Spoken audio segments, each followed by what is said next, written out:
Okay, let me ask you this. Vince McMahon in the last couple of months, did you expect that? Or do you expect something big that was going to happen within the family and within the company that resulted in the organization as we see it today? Never. I did not expect it. Really? Really. Let me say this. I think, Can we and quote you on this? sure you can quote me on anything you want. Okay. But let me explain it like this, and I think you can certainly relate because uh, I you've been around longer than I have.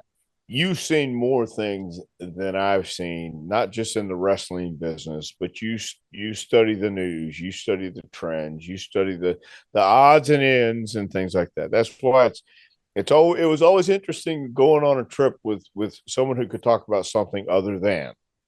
Mm-hmm. Okay, so um, from what I observed in my time in the wrestling business, I have seen some pretty smart people. I thought from Paul Bosch, who I broke in with, Yeah. smart man. Bill Watts. Oh my gosh! And looking back on Bill Watts, hindsight being 2020, what a smart man, and he's looking for talent constantly and to give you an opportunity. Uh,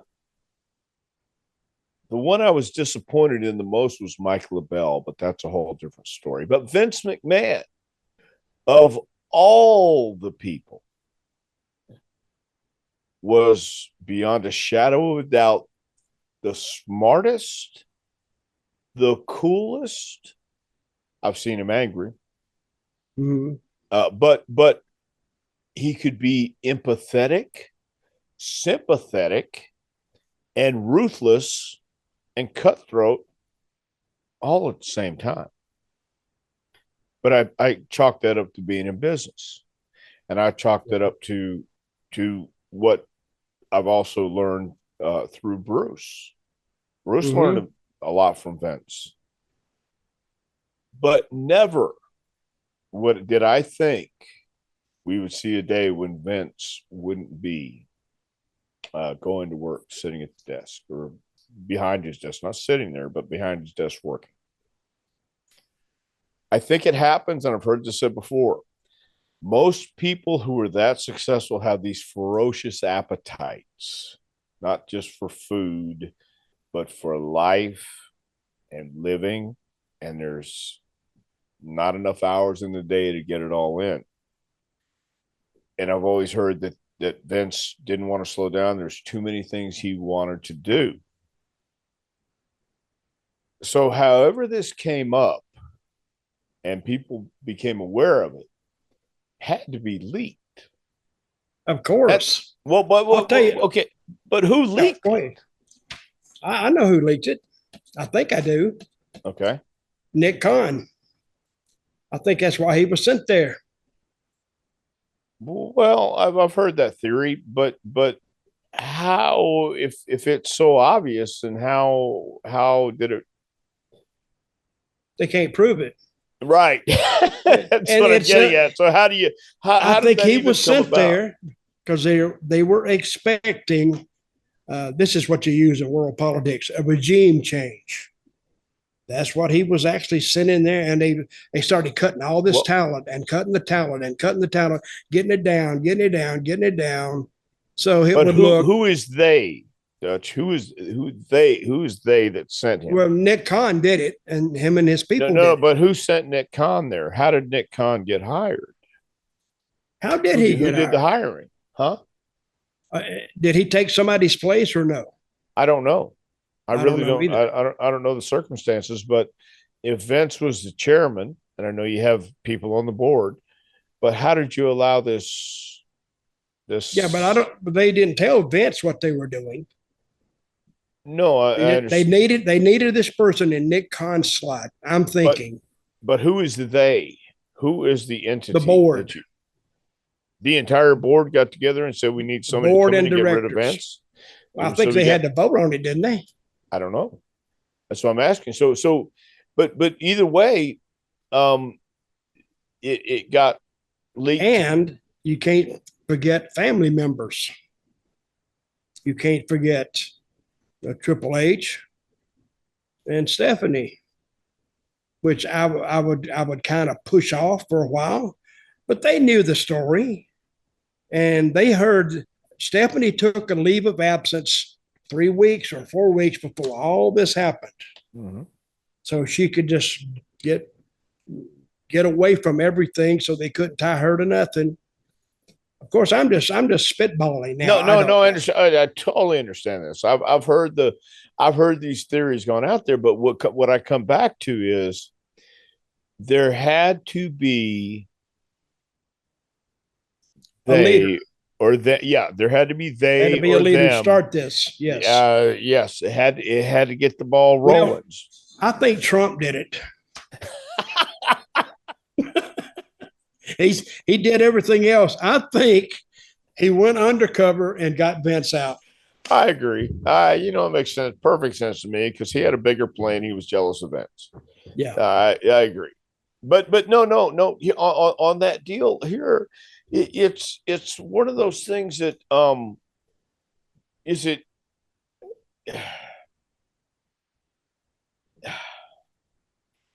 Look, nobody's perfect in this world, and to build an empire, you're going to make enemies along the way, and you're going to do things that maybe, in a moment of frivolous activity and frivolous,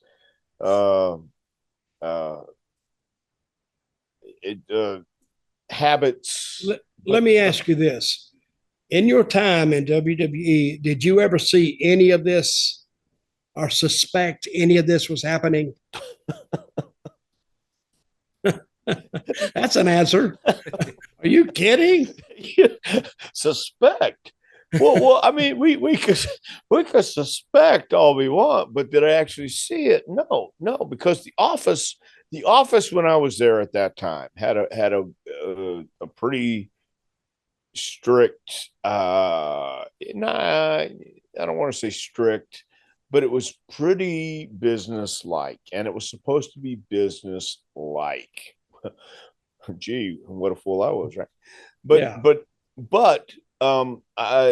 that's why I don't think it was whatever was going on was going to be happening flagrantly in front of everyone at the office, although maybe it was, and I just wasn't in the right office or the wrong office. Well, I have seen I wasn't in the office, nor did I want to be. No. But at the Raw house show or the SmackDown house, Laurinaitis would walk through there, and I've actually seen him do things a little more than you think a boss would do. He was a little more friendly than I thought that he had a need to be. I didn't say nothing. No. Not my business. It was the two competitors that face off, and they had to work that out. So I figured, and you hear things, whether they're true or not. Right. You still hear things. But when you hear things in that environment, there's about a 75% chance it's true. Well, no doubt. No doubt about it. And that's why I say nobody gets to that position in life without stepping on people's toes and backs and heads and you get collateral butts and get collateral damage, testicles and stuff along like the way. Everybody's into their own thing, so it could be when you're working all the time and you can do anything because you have the power. Absolute power corrupts, right? And yes, that's what they say. That's what they say. And when you have absolute power in that world, you can do whatever you want, or maybe you assume you can do whatever you want. And I've never personally witnessed it. Have I gone before? Yeah, I think we all have. We kind of go Well, I never went I went like this. Oh, Deep thinking. See what I got mean? you. That's a little deeper than. And of course, you've heard the stories floating around, this, that, and the other, and Vince and the limo driver that time, years and years ago, and Right. but in that situation, in that environment, anything can happen. Right. That's what I mean. So it had to start somewhere where here we're going to get the ball rolling. So when Nick Khan came in, as you said, just to recap, and everybody started getting let go and all the things happen, and Stephanie's taking leave of absence, Paul has his heart attack, and all these things are going on, and boom, and we're getting all the pieces right where we need them to be. Now we're going to drop this bombshell. Mm-hmm. Okay. It wasn't just then. The bombshell had already been, they knew about this. I don't know how long before it was revealed, but it was one of those things where when I first heard it, it sounded mighty convenient. Very convenient. Yes. It just sounded really convenient that the way I heard things went down, and I said, hold on. This doesn't just happen. There was a mechanism in place. There were steps that they took. They were so afraid of Vince, and he was the board, he was everything. To get anything done, Vince would have to be like just pushed out. However, they did it. He had to be negated, and he had to be taken down to where nothing counted with him, and they got him there. So, let me ask you this: what do you think Vince is doing with his daytime hours right now? I would hope he's, well,